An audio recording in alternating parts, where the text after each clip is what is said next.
Hey everyone, tonight we're going somewhere a little less organised and a lot more chaotic.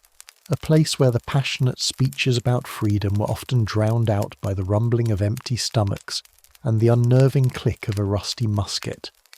We're travelling back to the early 19th century, to a war where your uniform was whatever you were wearing when you left the farm, and your weapon was less a tool of revolution and more a danger to yourself and everyone standing near you. Welcome to the Mexican War of Independence, where your revolutionary spirit was high, but your supplies, training and life expectancy were critically low. So before you get comfortable, take a moment to like the video and subscribe, but only if you genuinely enjoy what I do here. And let me know in the comments where you're tuning in from and what time it is for you. It's always fascinating to see who's joining us from around the world. Now dim the lights, let your mind wander, and allow the gentle rhythm of my voice to lull you towards sleep. Maybe settle in, pull your blanket a little closer, and let's ease into tonight's journey together.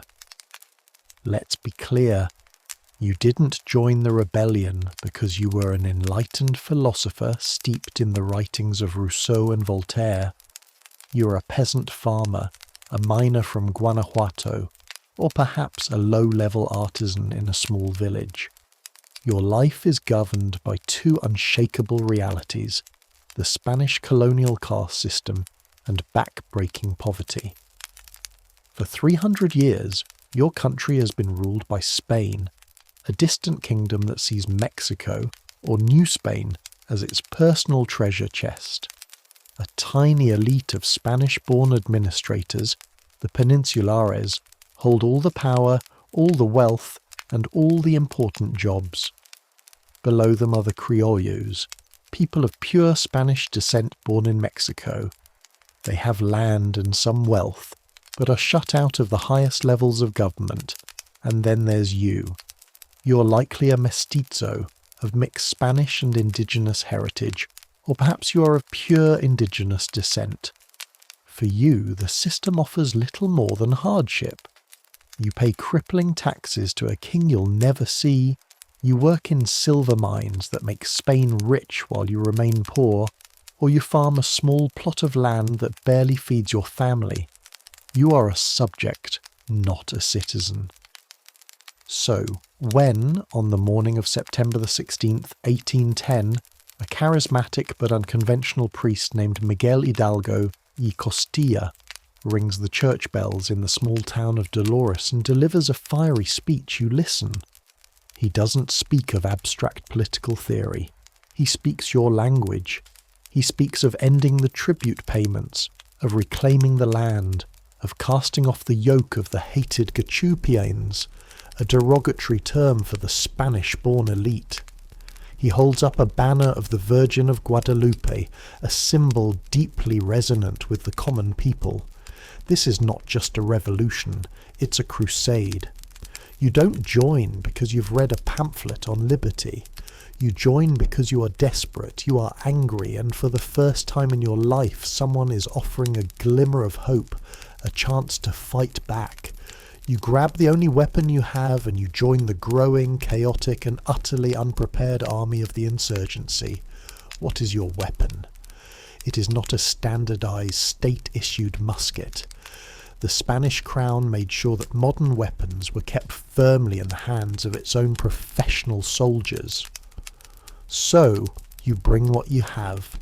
For most, this is a machete, the long, heavy blade you use every day to cut sugar cane or clear brush.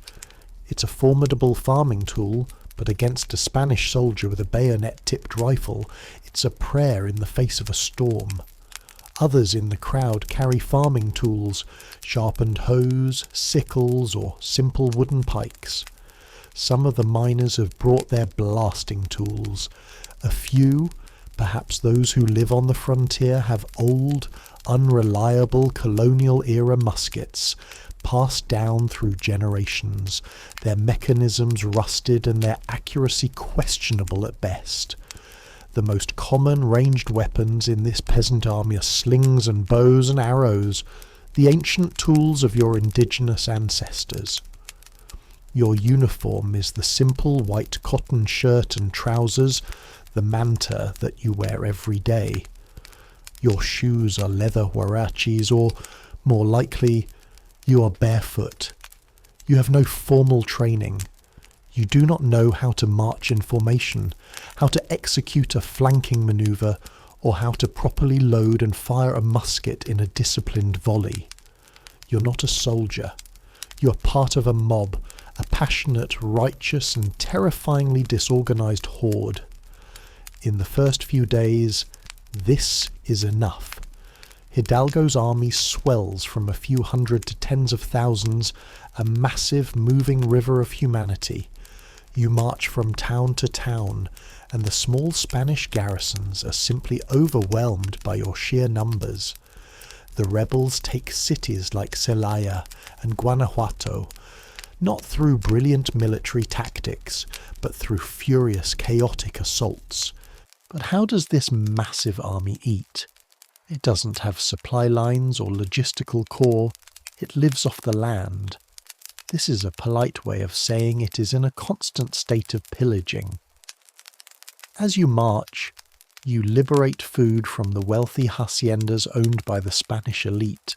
You take their cattle, their grain, their wine. For a man who has lived his life in poverty, this is a heady, exhilarating experience. But it is not sustainable. There is no system of distribution. Food is taken and consumed chaotically. Some days you might feast on roasted beef. Most days you're back to chewing on a piece of dried maize, never knowing where your next meal is coming from. The army is a hungry beast, and its hunger drives it forward, but it also creates chaos and alienates potential allies among the wealthy criollos who watch in horror as their estates are looted. Your first taste of real combat is likely the assault on the city of Guanajuato. The Spanish forces and the city's elite have barricaded themselves inside the Alhóndiga de Granaditas, the massive public granary. It is a stone fortress. Hidalgo's army, a sea of thousands of peasants and miners armed with machetes and torches, surrounds it. There is no room for sophisticated tactics here. It is a brutal, frontal assault. You and your comrades surge forward against walls from which professional Spanish soldiers are firing muskets with deadly accuracy. Men fall all around you. The air is thick with smoke. The screams of the wounded and the furious war cries of the insurgents. The rebellion is fueled by passion, but passion is a poor shield against lead balls. The rebels win the day, but only after a local hero, a miner nicknamed El Pipila, reportedly straps a large stone slab to his back as a shield, crawls to the wooden gates of the granary and sets them on fire. The insurgent horde pours in, and the battle devolves into a brutal massacre. This is not the glorious, clean warfare of paintings. It is a chaotic, bloody, and terrifying melee. You fight with your machete in close quarters, a desperate, hacking struggle for survival. You might survive this battle, but you see firsthand the cost of fighting a professional army with nothing but rage and farm tools. You learn that revolutionary fervour can win a city, but it cannot stop a bullet. The initial successes of the rebellion create a powerful sense of invincibility, but it is a fragile illusion. Soon the Spanish crown sends its professional armies, the royalists, to crush the uprising. And now you see the terrifying difference between a mob and an army. The royalist soldiers are disciplined. They wear uniforms. They march in perfect, tight formations. They are equipped with modern, reliable muskets, and they are trained to fire in devastating, synchronized volleys. They have cavalry, soldiers on horseback who can charge and break a line of infantry with terrifying speed and force. Your army has none of this.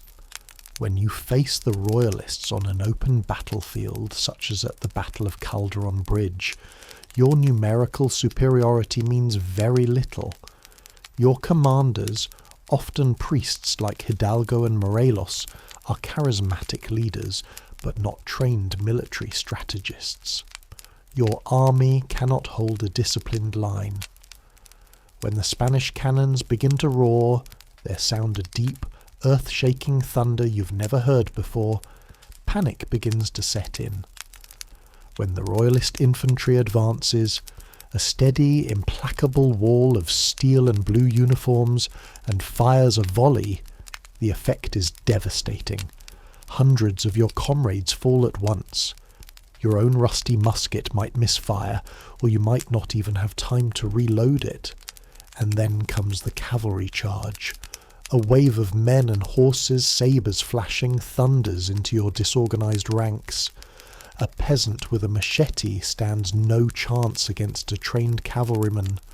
The rebel line breaks, and the battle turns into a rout. You are running for your life, not as a soldier in a tactical retreat, but as a terrified man, hunted through the fields by professional killers. This is the grim reality of your war. Your victories are bloody, chaotic sieges. Your defeats are catastrophic slaughters on the open field. Being a rebel is not a story of glory. It is a story of survival against impossible odds. After the initial chaotic victories and the subsequent crushing defeats, the first chapter of the rebellion comes to a grim and predictable end. In 1811, Hidalgo and the other primary leaders are captured by the Spanish. They are defrocked, excommunicated by the church, and executed. Their heads are placed in iron cages and hung from the four corners of the Alhóndiga de Granaditas in Guanajuato, the very site of their bloodiest victory. It is a brutal message from the Spanish crown. This is what happens to rebels. For you, a survivor of the shattered army, this is a moment of profound despair. Your leader is dead, his head now a warning to all who might dare to dream of freedom. The great horde has disintegrated. Many of your comrades have deserted, melting back into the countryside, hoping to be forgotten. Others have been captured and now face a firing squad. You're left with a choice: surrender and face an uncertain mercy, or continue the fight. You choose to fight. The rebellion is not dead, it has simply changed. The leadership passes to another priest, José María Morelos, a man with the strategic mind that Hidalgo lacked.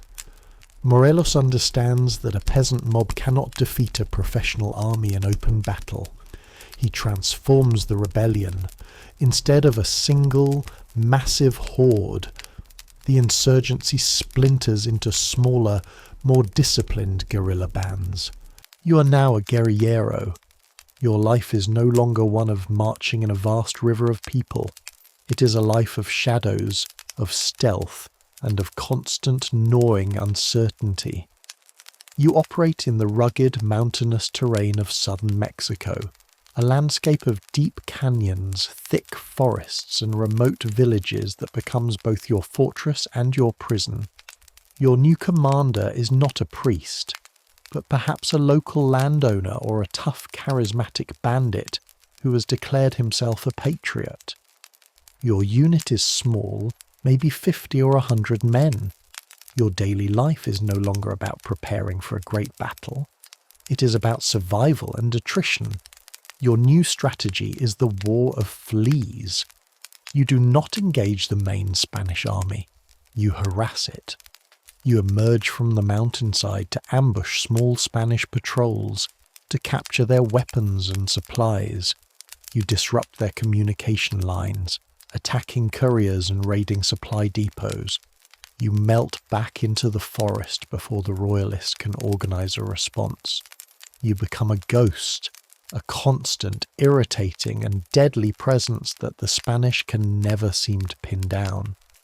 You learn the land intimately. Every hidden path, every cave, every stream that can hide your trail.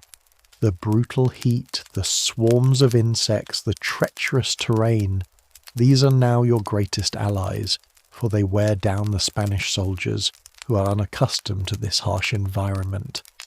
But this life is incredibly hard. You are perpetually on the move, never sleeping in the same place for more than a few nights. Your diet is even worse than before. You live on what you can forage, wild plants, roots, the occasional iguana, and on the food that is given to you by sympathetic villagers. You're dependent on the support of the common people, the very people you're trying to liberate. They are your eyes and your ears. They provide you with information on Spanish troop movements. They give you shelter when you're wounded, and they share their meagre food supplies with you. But your presence puts them in mortal danger. The Spanish, frustrated by their inability to crush the guerrilla bands, resort to a brutal counterinsurgency strategy. When they cannot catch you, they punish those who help you. You watch in helpless rage from a hidden ridge as royalist soldiers march into a village that gave you shelter the night before. You see them burn the houses, slaughter the livestock, and execute the village leaders as a warning to others. This becomes the true horror of your existence. Your fight for freedom is bringing unimaginable suffering upon your own people. You are caught in a terrible paradox. To continue the war is to cause them pain, but to surrender is to abandon the cause and ensure their suffering continues under Spanish rule. The weight of this guilt is heavier than any musket. Years pass. The war drags on, a grinding, bloody stalemate. The initial patriotic fire has cooled, replaced by a weary, grim determination. The internal politics of the rebellion begin to fracture. The war has devolved into a collection of regional conflicts, led by various warlords, men like Vicente Guerrero and Guadalupe Victoria, each controlling their own territory, sometimes fighting amongst themselves as much as they fight the Spanish. Your loyalty is no longer to a grand, unified cause, but to your immediate commander and to the men who fight beside you. Your world has shrunk to this small band of exhausted, desperate men. Comrades die, not just from Spanish bullets, but from disease. Dysentery, malaria, and typhoid sweep through your hidden camps. A simple infection from a cut can be a death sentence. You're often hungry, your clothes are in rags, and you haven't seen your family in years. You hear rumours that your village was punished, or that your wife and children have fled. The hope that fueled you in 1810 has become a distant, flickering ember. You no longer fight for a glorious future. You fight simply to see the next sunrise. Then, after a decade of brutal warfare, the end comes in a way no one, least of all you, could have predicted. Independence is achieved, but not by your hand. In 1821, a new plan emerges, not from the rebel camps, but from the royalist side. A high-ranking conservative Criollo officer named Agustín de Iturbide, a man who had spent years ruthlessly hunting down rebels like you, decides to switch sides. He sees an opportunity. He makes a deal with the remaining guerrilla leaders, including your own commander, Vicente Guerrero. Together they form the Army of the Three Guarantees, promising religion, independence, and union.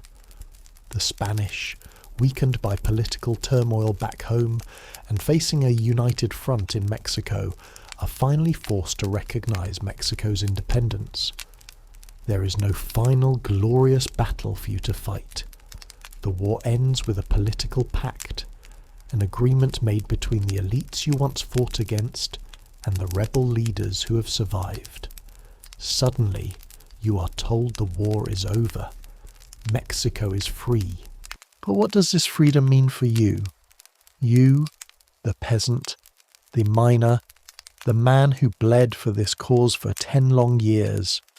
You watch as Iturbide, your former enemy, marches into Mexico City and declares himself Emperor of Mexico. The Peninsulars are gone, but they have been replaced by the Criollo elite. For you, on the ground, little has changed. You are still poor, you are still landless. The social structure that kept you at the bottom is largely still in place. You have survived, which is a miracle in itself. But you're a ghost, a forgotten soldier of a revolution that was ultimately co-opted by the very class of people you sought to overthrow. It sucked to be a rebel during the war, and in many ways it still sucked to be one after it was over.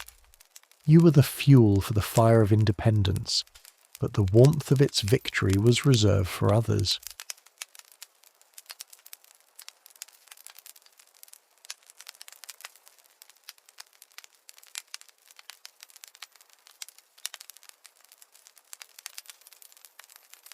By the late 4th century AD, the old gods were dying. The Roman Empire, which had once built magnificent temples to Jupiter, Apollo and Minerva, was now in the grip of a new fervent faith, Christianity. In 391 AD, the Emperor Theodosius the Great issued a series of edicts that effectively outlawed paganism. Temples were ordered to be closed, their treasures confiscated, their eternal flames extinguished. The great statues of the gods were toppled and smashed. The Serapeum of Alexandria, one of the most magnificent pagan temples in the world, was destroyed by a Christian mob. The oracle at Delphi fell silent. Across the vast expanse of the empire, from the misty shores of Britannia to the deserts of Syria, a religious and cultural world that had existed for over 1,000 years was being systematically dismantled. It was the twilight of the gods, a forced extinction of ancient beliefs. But in one remote, sun-scorched corner of the empire, one last bastion of the old ways held out. Far to the south, deep in Upper Egypt, on a small rocky island in the middle of the Nile River, the temple of Isis at Philae refused to die. Protected by its isolation and by the fierce loyalty of the local tribes, this beautiful, elegant temple complex became the final sanctuary of the ancient Egyptian faith, a place where the old gods were still worshipped openly, long after they had been silenced everywhere else. Philae was not just a temple, it was a testament to the resilience of belief, the last echo of a world that was vanishing into memory.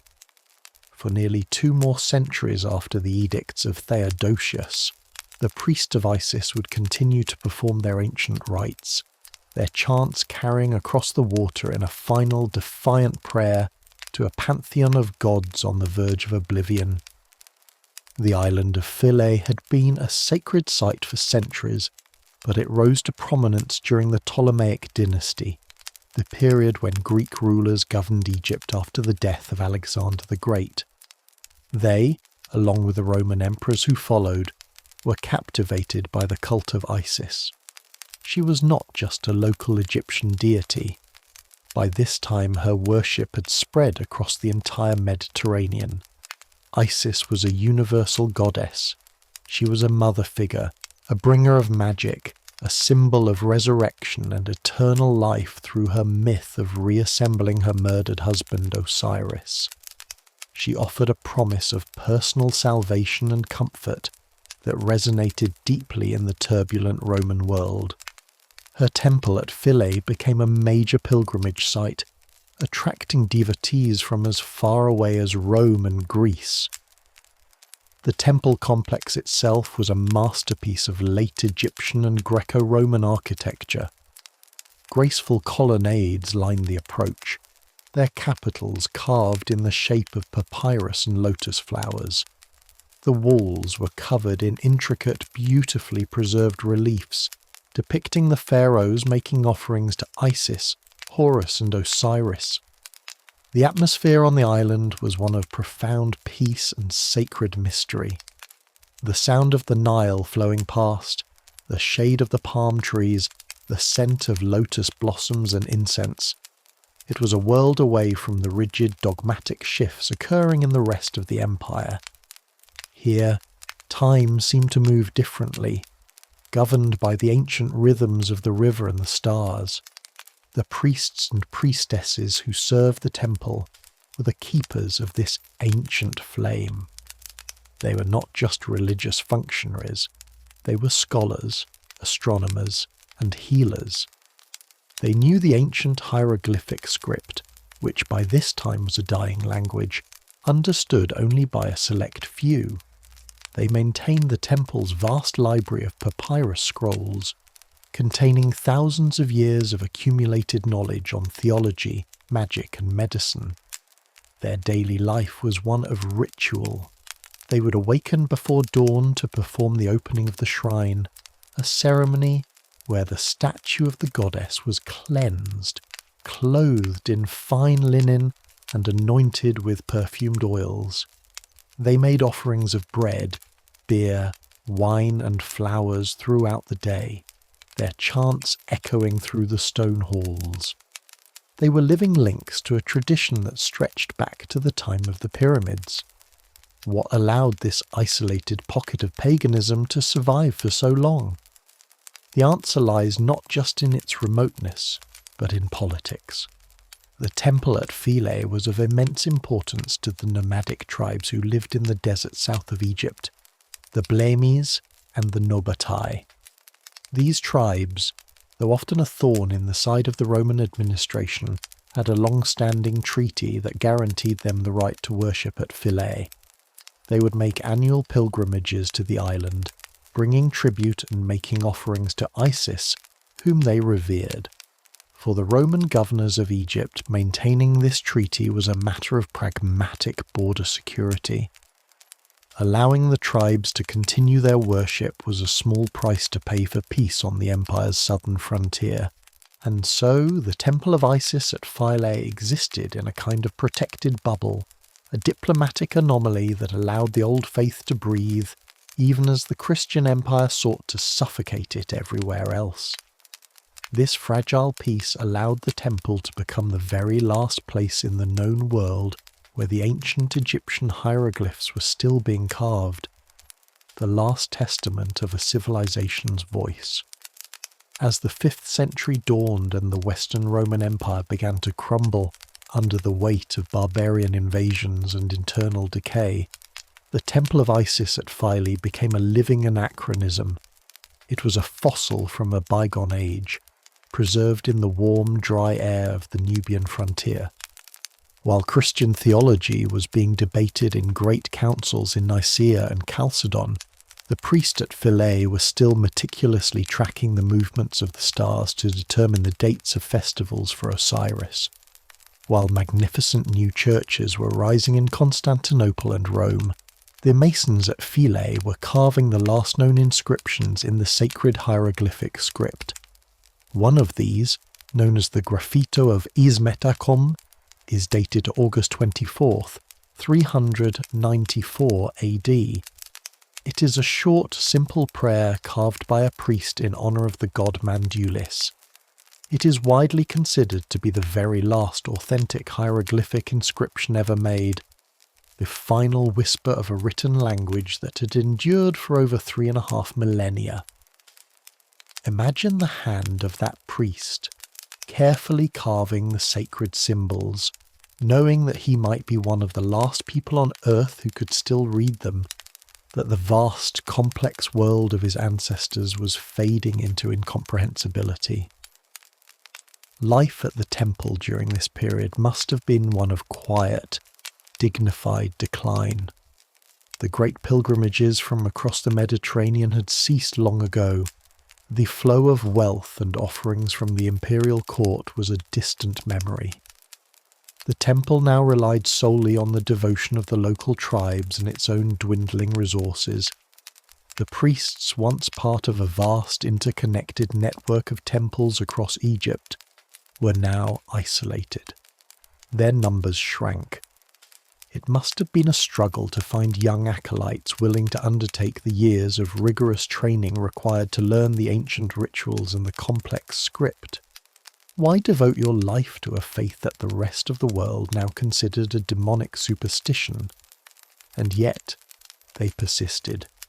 They continued the daily rituals, the festivals, the sacred dramas of Isis and Osiris, performing them not for vast crowds, but for a small, faithful handful and for the gods themselves. The world outside, however, was closing in. The Christian faith in Egypt, particularly the Coptic tradition, was fervent and uncompromising. The powerful bishops of Alexandria viewed the continued existence of an active pagan temple within their territory as an intolerable insult to their faith. They saw Philae not as a historical treasure, but as a festering wound of idolatry, a nest of demons that had to be cleansed. Throughout the 5th and early 6th centuries, pressure mounted.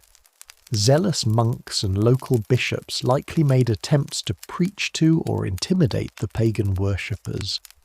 Skirmishes may have broken out between the Christian communities downstream and the Blemmyes and Nobbatai tribes who protected the temple. For the priests on the island, every passing year must have brought a greater sense of foreboding. They were the last guardians of a dying world, and they knew their time was running out. The final blow came not from a local bishop, but from the heart of the Christian Empire itself, Constantinople. The Byzantine Emperor Justinian I, who reigned from 527 to 565 AD, was a man of immense ambition and unshakable Christian piety. He was determined to unify his empire under a single law, a single culture, and a single faith. For Justinian, the continued existence of an openly functioning pagan temple, even one in a remote corner of Egypt protected by a treaty, was an unacceptable contradiction to his vision of a universal Christian empire. The fragile peace that had protected Philae for so long was about to be shattered by imperial decree. Around the year 537 AD, Justinian issued the order. He dispatched a general named Narses to Philae with a contingent of Byzantine soldiers. Their mission was clear: to permanently close the temple of Isis, put an end to the pagan rituals, and bring the last outpost of the old religion under the authority of the Christian state. The arrival of the soldiers must have been a sombre, dramatic moment. There is no record of a violent battle. The small community of priests and local worshippers were in no position to resist the military might of the Byzantine Empire. Narses and his men would have marched into the sacred courtyards, their armour and Christian standards a stark contrast to the ancient reliefs of pharaohs and gods. The temple was officially desecrated. The priests were arrested, their fate unknown. They may have been imprisoned or simply scattered. These sacred statues of Isis and the other gods, which had been worshipped for centuries, were seized. Some were likely destroyed on the spot, smashed to pieces as idols. Others may have been shipped to Constantinople as trophies, symbols of Christianity's final triumph over paganism. The temple's vast library of irreplaceable papyrus scrolls was likely confiscated or burned, a catastrophic loss of ancient knowledge. With the priests gone and the divine images removed, the eternal flame of the temple was extinguished for the last time. After thousands of years of continuous worship, the gods of Egypt had been rendered homeless and silent. But the story of Philae did not end with its closure. It ended with its conversion.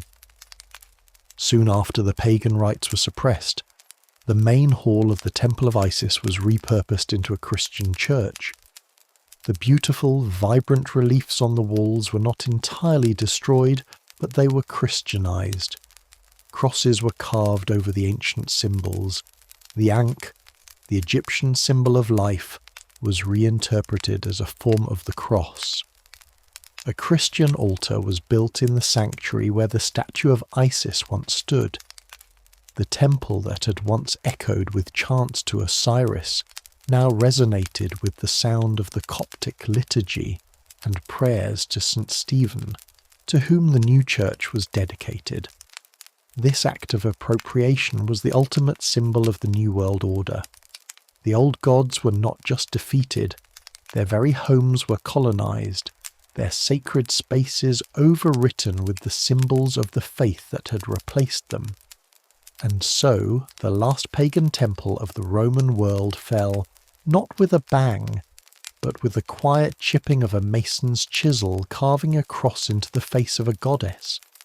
For centuries the island of Philae had been a beacon of an ancient faith, a place where the memory of pharaohs and the magic of Isis endured against the tide of history. But in the end, not even the most powerful of goddesses could stand against the will of an emperor and the inexorable march of a new religion. The Nile continued to flow past the island, a silent witness to the rise and fall of gods and empires, its waters carrying away the last whispers of a faith that had defined a civilization.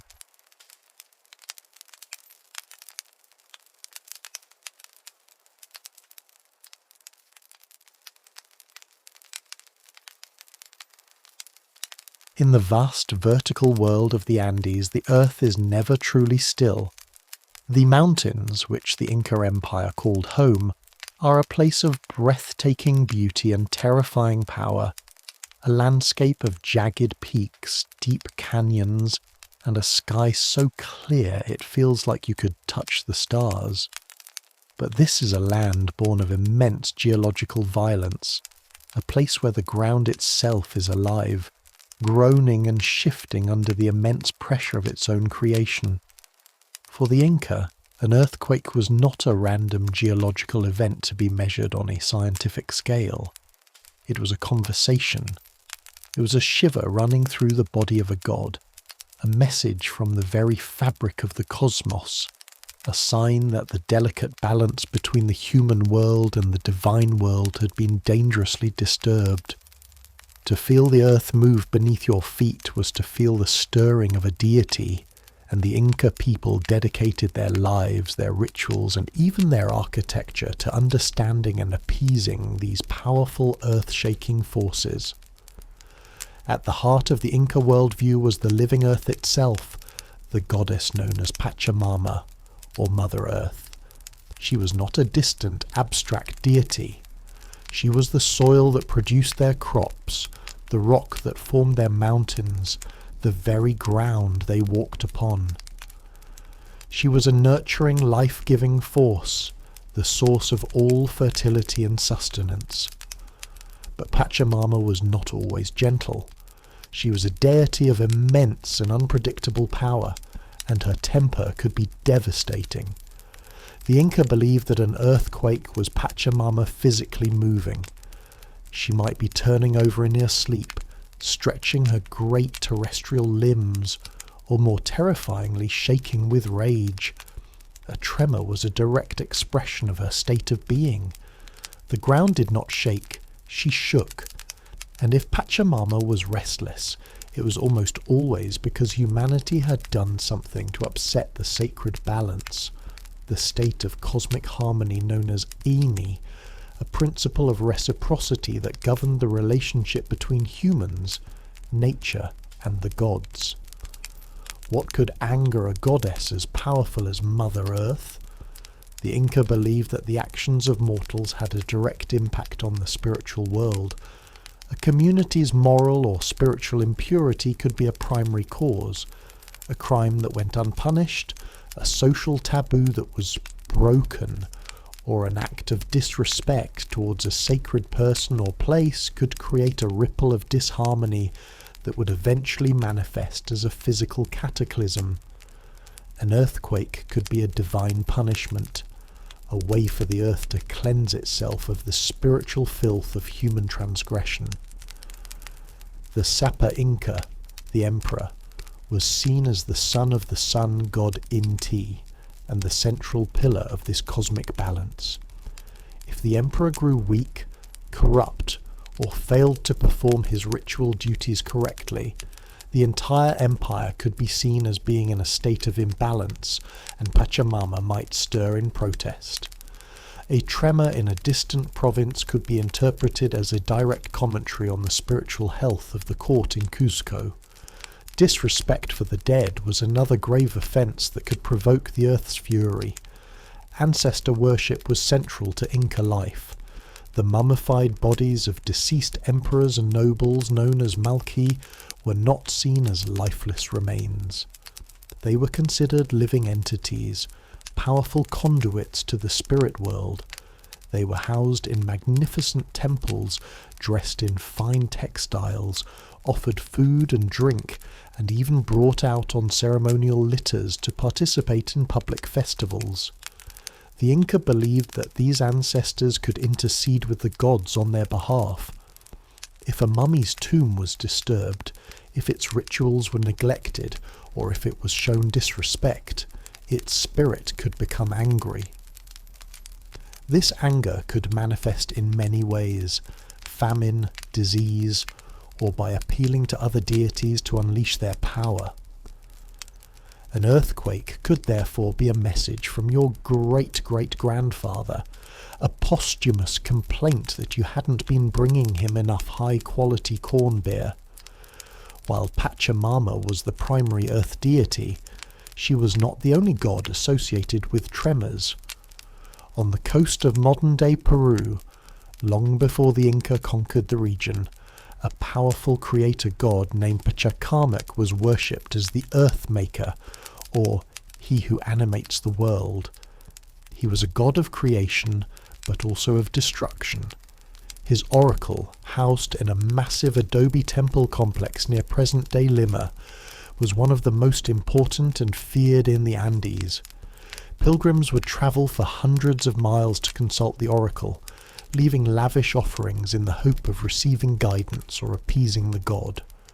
Pachacamac was specifically believed to be a god of earthquakes. When the ground shook on the coast, it was Pachacamac, not Pachamama, who was believed to be stirring. The Inca, with their genius for cultural and religious assimilation, incorporated Pachacamac into their own pantheon after conquering the coast, recognizing his immense power and continuing to pay him tribute to keep the coastal plains stable. They understood that different lands were governed by different divine tempers. The Inca also believed the world was divided into three realms: the Hanan Pacha, the upper world of the gods, the Kay Pacha, the middle world of humans, and the Yuku Pacha, the underworld. The underworld was the domain of Supe, the god of death and demons. Tremors and volcanic eruptions were often seen as disturbances emanating from the Yuku Pacha, a sign that the boundaries between the worlds were becoming unstable. An earthquake could be a moment when the underworld was literally breaking through into the world of the living, a terrifying and chaotic event that required immediate ritual intervention to restore order. So, when the earth began to shake, how did the Inca respond? Their reaction was immediate, ritualistic, and aimed at restoring the sacred balance of Aini. The first response was one of collective humility and prayer. People would rush out of their homes into open spaces, prostrating themselves on the ground, weeping and crying out to the gods. They would confess their sins aloud, believing that their personal and collective transgressions were the cause of the disaster. Priests would immediately begin performing rituals of appeasement, seeking to calm the angered deities. These rituals almost always involved sacrifice. For a minor tremor, the offerings might be simple but precious. Coca leaves, a sacred plant used in all Inca rituals, would be burned as an offering, their fragrant smoke carrying the prayers of the people up to the heavens. Fine corn beer or chicha would be poured onto the ground as a libation, a direct offering to quench the thirst of Pachamama. Beautifully woven textiles, some of the most valuable commodities in the Inca Empire, would also be burned. The Inca believed that the gods appreciated the finest human craftsmanship, and that consuming these precious goods in a sacred fire was a powerful act of devotion. Animal sacrifice was also a common response. Llamas, particularly pure white or brown ones, were considered sacred animals and were often sacrificed to the gods. Guinea pigs, or kai, were also frequently used as offerings. The entrails of the sacrificed animals would be read by priests to divine the continued will of the gods and to see if the offerings had been accepted. But for a truly devastating earthquake, or as a preventative measure during times of great cosmic anxiety, the Inca would turn to the most powerful and sacred offering they possessed, a human life. This practice, known as the capacocha, was the ultimate ritual sacrifice, reserved for moments of extreme crisis or importance. The victims of the capacocha were not prisoners of war or slaves. They were children, chosen from across the empire for their physical perfection and purity. They were considered the most perfect offerings, unblemished by the corruptions of the world. To be chosen was a great, if tragic, honour for the child's family. The chosen children would be brought to the capital city of Cuzco, where they would be honoured in great ceremonies, meeting the Sapa Inca himself. From there, they would embark on a long, solemn pilgrimage, sometimes lasting for weeks or months, to a high mountain peak, or Apu. These snow-capped peaks were considered powerful deities in their own right, the sacred guardians of the empire. Accompanied by priests, the children would ascend the mountain, chewing coca leaves to ward off altitude sickness. Upon reaching the summit, they would be given a large amount of chicha to drink, an intoxicating brew that would lull them into a deep, placid state. Then, they were either left to die of exposure in the freezing cold, or killed by a swift blow to the head, and buried in a stone-lined chamber alongside offerings of fine textiles, gold and silver figurines, and pottery. This was the ultimate gift to the gods, a pure soul sent to intercede on behalf of humanity, a sacrifice intended to restore harmony and appease the earth itself. The Inca did not only rely on ritual to contend with their shaking world, they also used their legendary engineering skills. Inca architecture is famous for its astonishing resistance to seismic activity. In a land where earthquakes were a constant threat, they developed building techniques that allowed their structures to endure. The most famous of these is their masterful stonework. Inca masons worked with massive stones, some weighing over 100 tons, which they cut with such precision that they fit together perfectly without the use of mortar. The stones of a wall were often cut in polygonal shapes, fitting together like a complex puzzle. This technique, combined with a slight inward inclination of the walls, made the structures incredibly stable. During an earthquake, the stones could dance or shift, moving with the tremor and then settling back into place without collapsing. It was a form of architectural flexibility, a silent acknowledgement that it was better to move with the power of the earth than to rigidly resist it. Their buildings were not just built upon the land, they were built in conversation with it, a practical form of respect for the living, breathing entity that was Pachamama. For the Inca, an earthquake was never just a natural disaster. It was a sacred event, a terrifying and meaningful expression of the cosmic forces that governed their existence. It was the breath of a goddess, a warning from the ancestors, a crack in the fabric of the universe that had to be mended with prayer, with sacrifice, and with a profound and abiding respect for the living, powerful earth beneath their feet.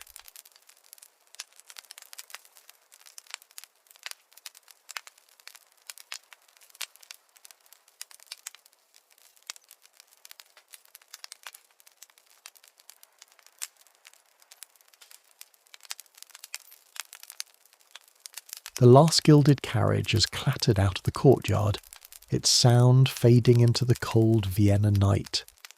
The final strain of a minuet played by the court orchestra has dissolved into silence. The emperor and his royal guests, their bellies full of roasted swan and their minds swimming in fine Hungarian wine, have retired to their opulent chambers. For them, the night is over. For you, the night is just beginning. You're not a duke or a lady in waiting. You're a low-level servant in the Habsburg court, perhaps a scullery maid or a kitchen boy, and you have been waiting in the shadows for this moment. As the great doors of the banquet hall swing open, you are met not with lingering glamour, but with a scene of polite aristocratic devastation. This is the other side of royal splendour, the monumental, back-breaking and utterly invisible task of cleaning up after a royal banquet. The great hall, which hours ago glittered with hundreds of beeswax candles and the jewels of 100 nobles, is now a warm, hazy mess.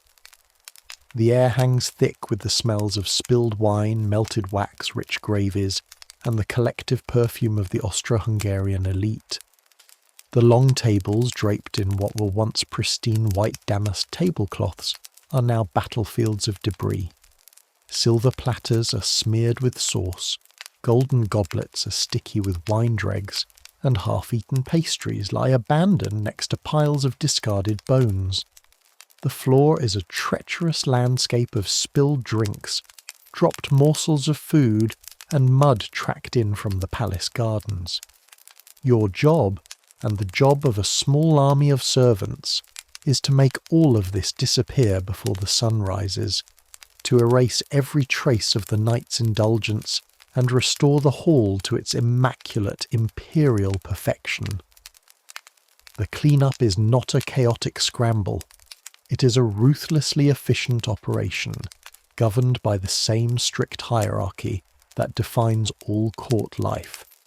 The Hofmarschall, or Major Domo, a severe man in a powdered wig who seems to never sleep, directs the entire process with a series of sharp gestures and low commands. There is no shouting, only the quiet, urgent hum of work. The first to enter the hall are the higher-ranking footmen. Their task is to secure the valuables. They move with practiced speed, collecting the solid silver plates, the gold-inlaid cutlery, and the heavy crystal goblets. Every single piece is counted. A missing silver spoon is not just a loss, it is a potential crime, an accusation of theft that could see a servant flogged or dismissed without a reference. The footmen carefully place these items onto wheeled carts to be taken to a secure pantry for inventory and cleaning by a specialised staff. Next, they gather the fine linens, the tablecloths, some of them hundreds of feet long and woven with a Habsburg crest, are stained with wine, grease and wax. They are carefully folded, the stains noted, and taken away to the royal laundry, a separate department of the palace with its own staff of washerwomen who will spend the next 2 days boiling, scrubbing and bleaching them back to their pristine state. Once the tables are stripped of their finery, the real mess is revealed. And now, your turn has come. The lower-ranking servants, including you, are sent in to deal with the food. The mountains of leftovers are not simply thrown away. In the highly structured world of a royal household, there were complex and jealously guarded rights to the scraps. The best leftovers, the deserving leftovers, go to the highest-ranking kitchen staff. The royal chef and his senior assistants get to claim the mostly untouched cuts of venison, the elaborate sugar sculptures and the fine pastries. They'll either take them home to their families or sell them for a small profit. The next tier of servants, the footmen and personal attendants, get the next pick. Then comes your turn. You and the other scullery maids and kitchen hands descend upon the tables with wooden buckets. Your prize is the dregs, the gnawed-on bones that can be boiled for soup stock, The hardened heels of bread loaves, the scraps of meat clinging to a carcass, the broken pieces of tart. This is not just a perk of the job. For many servants, these leftovers are a vital part of their compensation, a way to supplement their meagre wages and feed their own families. You learn to be quick and strategic, grabbing what you can before someone else does. Finally, after all the servants have taken their share, whatever remains is collected. This last collection of scraps, often little more than bones and stale bread, might be distributed to the poor and the beggars who wait patiently at the palace gates. It is a calculated act of charity, a way for the crown to display its benevolence while efficiently disposing of its waste. With the food cleared, the real physical labour begins. The tables themselves, massive oak structures, must be disassembled and carried out of the hall. Then, the floor. You're given a coarse brush and a bucket of hot soapy water. On your hands and knees you begin to scrub the stone floors, working your way across the vast expanse of the hall. The work is punishing on your back and knees. You scrub away the sticky patches of spilled wine, the grease spots from dropped meat, and the grime left by hundreds of pairs of fine leather shoes. While you're scrubbing the floor, others are tasked with the monumental job of washing the dishes. You are led to the scullery, a vast, steamy, chaotic chamber in the palace cellars. Here, hundreds, if not thousands, of plates, pots and pans are stacked in precarious towers. The air is thick with steam and the smell of harsh lye soap. Your station is a large stone sink filled with hot water, heated by a massive nearby stove. Your job is to scrub.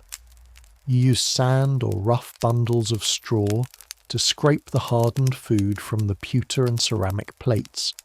Your hands are plunged into the hot, greasy water for hours, becoming red and raw. There is no dishwasher, no modern detergent. There is only sand, soap, and endless repetitive scrubbing. The noise is deafening. The clatter of plates, the shouting of the head scullery maid, the hiss of the stoves. You work until your arms feel like lead and your fingers are numb. And there are other, less obvious messes to contend with. The hundreds of beeswax candles that lit the banquet have dripped wax everywhere. Servants move through the hall with small metal scrapers, carefully chipping the hardened wax from the silver candelabras, the tables, and the floor. This wax is not discarded. It is collected, melted down, and reformed into new candles. In the world of the palace, everything is recycled. Then there is the most unpleasant task of all, one reserved for the lowest of the low. Royal palaces in the 18th century did not have modern plumbing.